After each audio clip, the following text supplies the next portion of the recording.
The 15-Point Plan is part of the Win, Make, Give podcast network.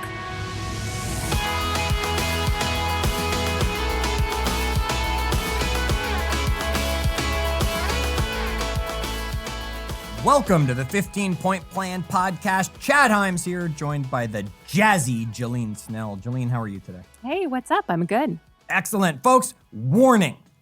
We are going to dive into a topic that there is no way gets covered in only 15 minutes. No way. No way. Our goal is every episode of the 15-Point Plan, we bring you in 15 minutes unless it's an interview style because we want to share the expertise of our guests.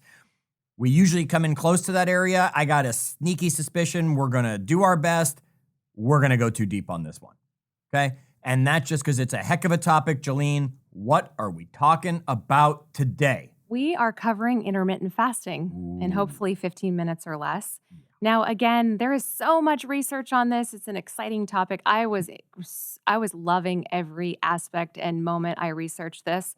And I would just encourage you to do the same after you listen to this episode. So I'm going to bring to you some of the overview, almost like a complete guide for beginners on intermittent fasting. Does that sound good? Yep. So we're going to talk about Beginner's Guide to Intermittent Fasting. Dave, that's the title. If we didn't have one, we just gave it a title. There you go. And we're going to do our best to stay reasonable amount of time. I'm going to say this up front. Folks, do your own research. Okay? So let's just dive right in, Chad. Yep. Intermittent fasting, it's also called IF, is very simple. So we would eat within a shortened period of time. Yep. And the rest of the time we would fast. Pretty and obvious. The word fasting means to do without. So remember that. Okay. If you're not eating right now, technically, Chad, you're fasting. And if we extend that window, that fast a little bit longer, there are benefits that can come from it, right? Okay. And technically, all of us fast, right? When we're not eating like right now or at night when we're sleeping. So in a way, we're all doing some sort of fast, doing without. So just keep listening to the podcast to learn why we might choose to involve intermittent fasting as part of our own normal, I said normal, weekly routines, and then the benefits that come from making that choice. Okay. So, Jillene, before we get into our stories and all these kind of things, let's start with, the mechanics within the body. What's happening when we take on this intermittent fasting opportunity? So first, I'll just cover a little bit of the biology of what happens when you eat and then when you don't eat. Okay. So when we eat, a lot happens, right? Depending on what we eat, our blood glucose, our sugar levels will rise. Our pancreas produces a hormone called insulin, and then insulin tells our cells to fuel up on glucose as our gut breaks down this food. Our bodies will release hormones and leptin, which signal that we're full. The reality of it is our body is working. Yes. And it requires energy to process this food.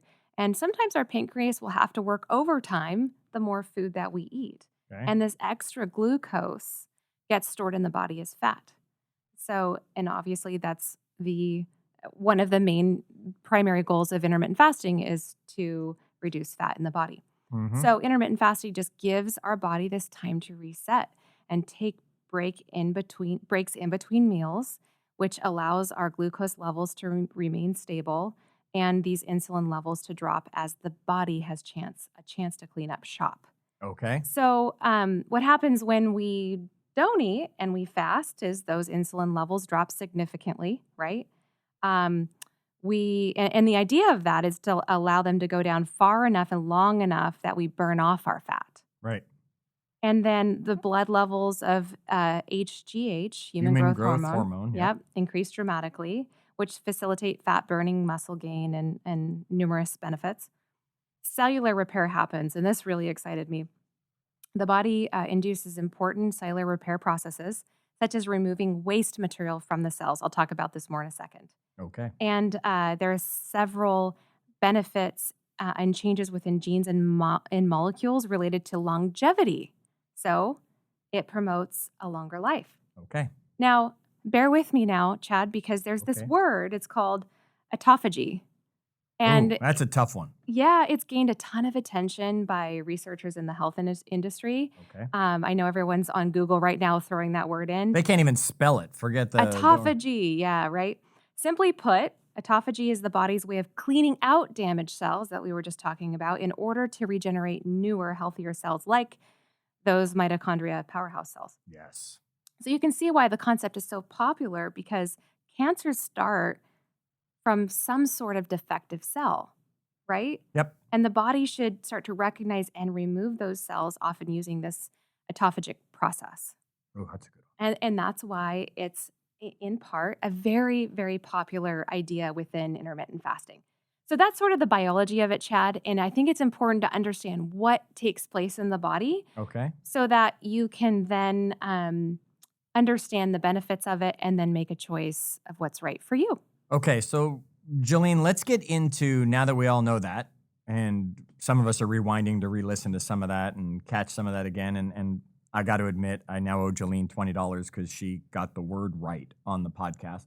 Now let's talk about different types of intermittent fasting, right? So tell me, I ate something just before we recorded this. You did, yeah? I haven't eaten anything since then. Uh-huh. So obviously I've been intermittent fasting for like the last 7 minutes or something like that, Fact right? or fiction, that's fiction. Oh, all right. So don't give away next episode yet. So talk to me about different types of intermittent fasting, how they work, some of the different systems that are out there. Well, let me start, Chad, with the most common types of fasts. Okay. The less common types Less of common. fasts, and then we'll get Okay. to the most common. Sure. The first one's called 5-2. So we would eat normal 5 days a week, and the other 2 days we would fast by eating between 500 and 600 calories. Okay. Option number one. Time out. Folks, I want you to think about that. Between 500 and 600 calories. Which is less than half of normal daily calorie intake. Yeah. Just It's think next time you a go have a third. bowl of cereal, how many calories you just ate, and realize Right. that you only get that for the day.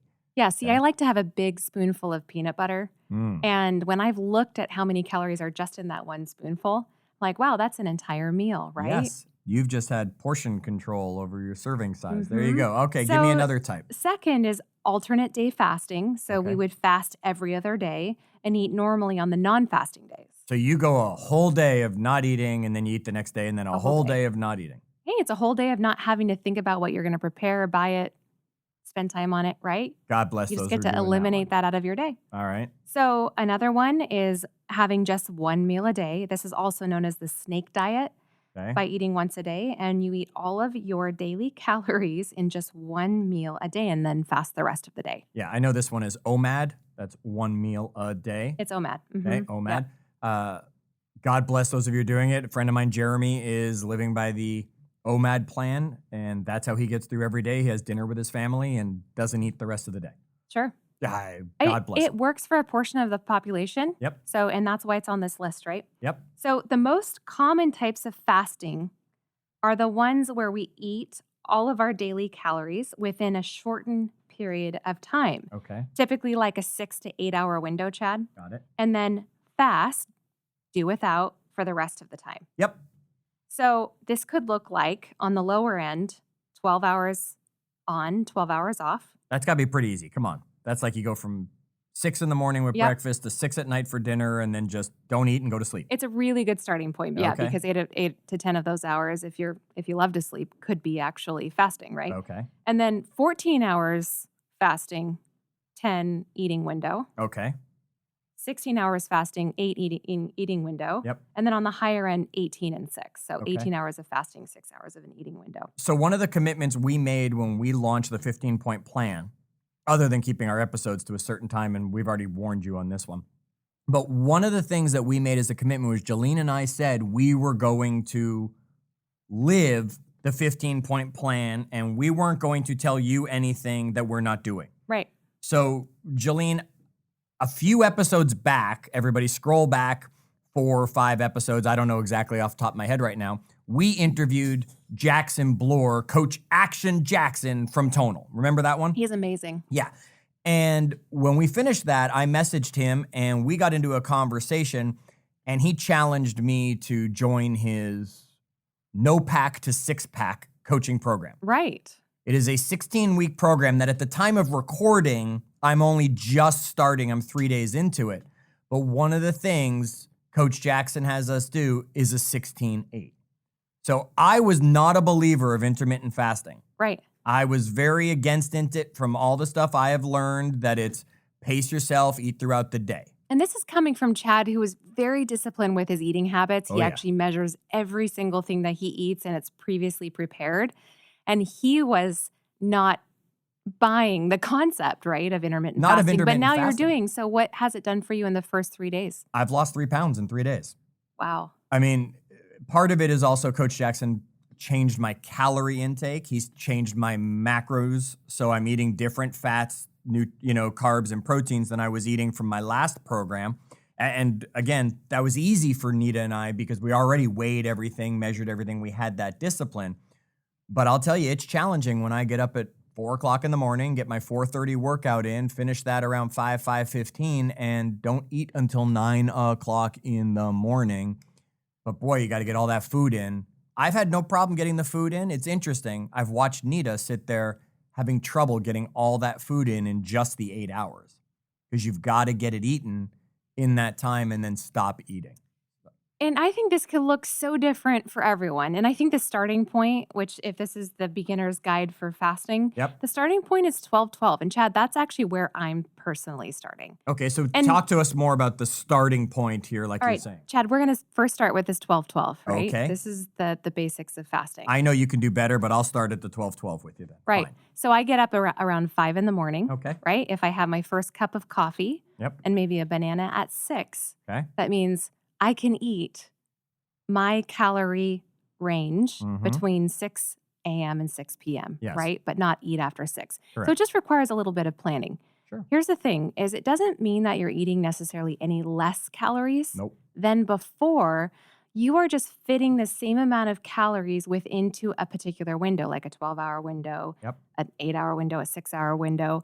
And I think the point is that first you need to figure out what should your calorie intake be Absolutely. per the body weight that you'd like to achieve, et cetera, or Mhm. the healthy weight that you'd like to be. So go and do a BMI calculator and see what it is, a really large range that they give Please you. stay away from the BMI. It's such a horrible But figure joke. out the way that you've got to do it, Yep. how many calories approximately you want to be eating per day. Yep.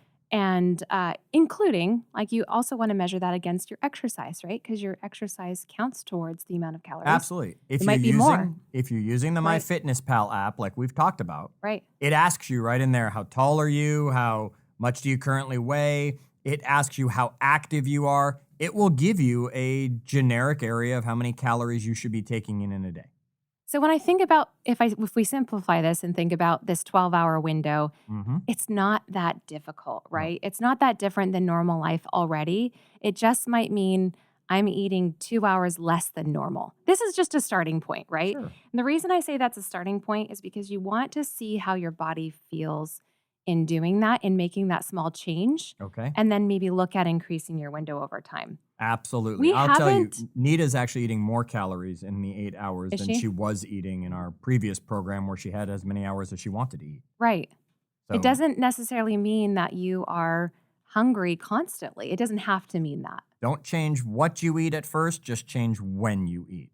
Jillene, give us some of the benefits of intermittent fasting that people are going to, like, why would I want to put myself through this? What are some of the benefits? Sure. So weight loss is typically the number one motivator for Yep. intermittent fasting. And this is really creating a loss of visceral fat. So it shouldn't technically just be about weight loss.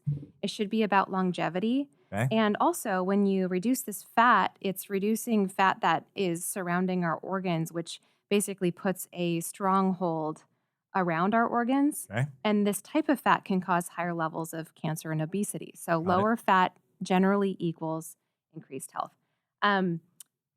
Here's just a very simple one, is to have a simple life where we spend less time thinking about eating and have these cravings and food during our fasting window.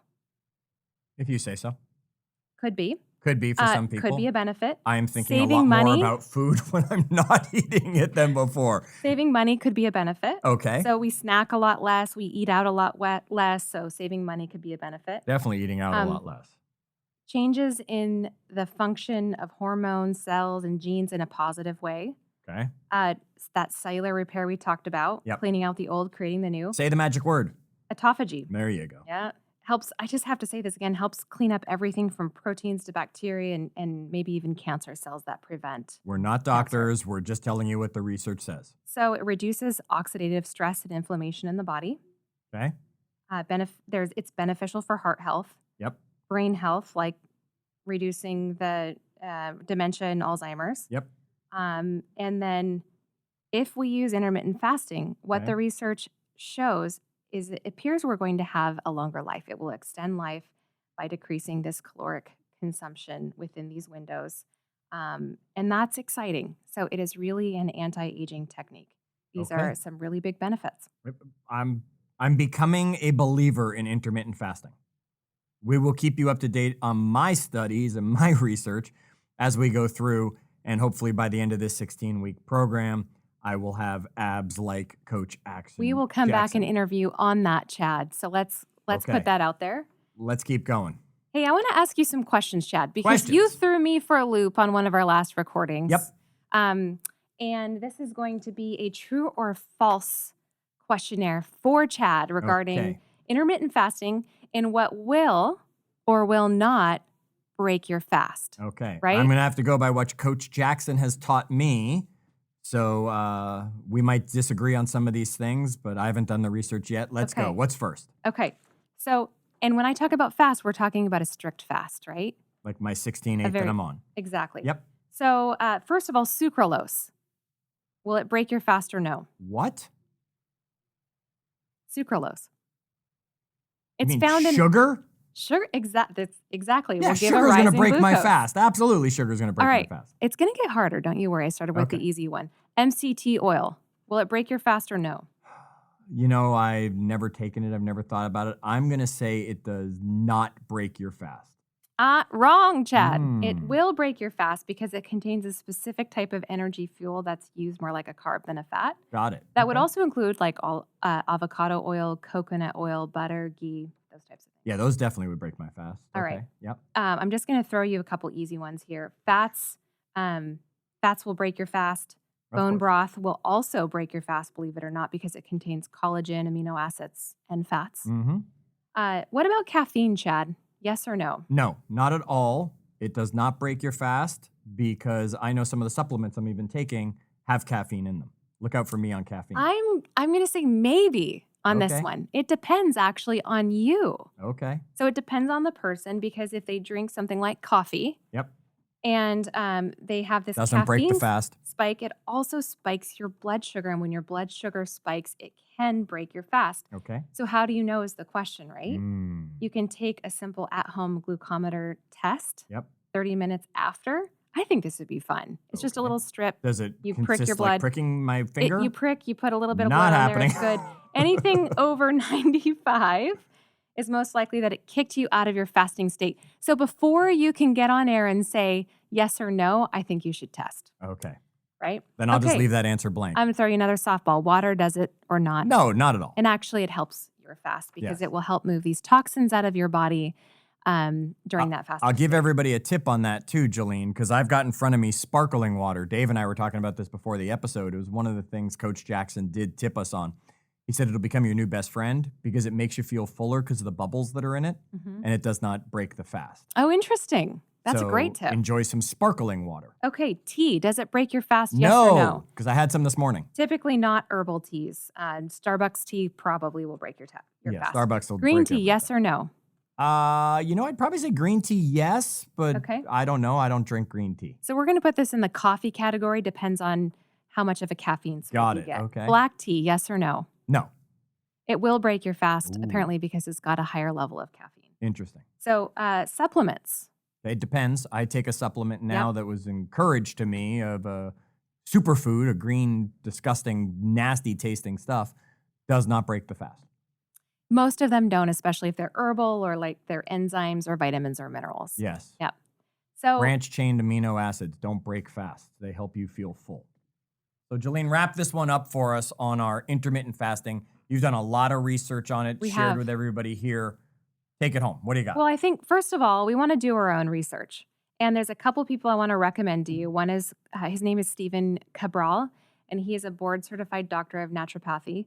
And Dave Asprey, one of my favorites, he's a biohacker out of Vancouver Island, BC. With no certifications of anything. And just making that clear. You have to go check out both of those guys. They both have different ways that they present the concept, but I think it's up to us to determine what works best for us. Okay. And then if we're using intermittent fasting for weight loss, Chad, I think that's great. Okay. But I'd love for us not to think about this as much as weight loss, as thinking about it as getting our bodies healthy, and a healthy body can't be sick or, severely overweight. Okay. And, not being overweight doesn't mean you're super thin, like you mentioned. It just means we want to have a happy, healthy body.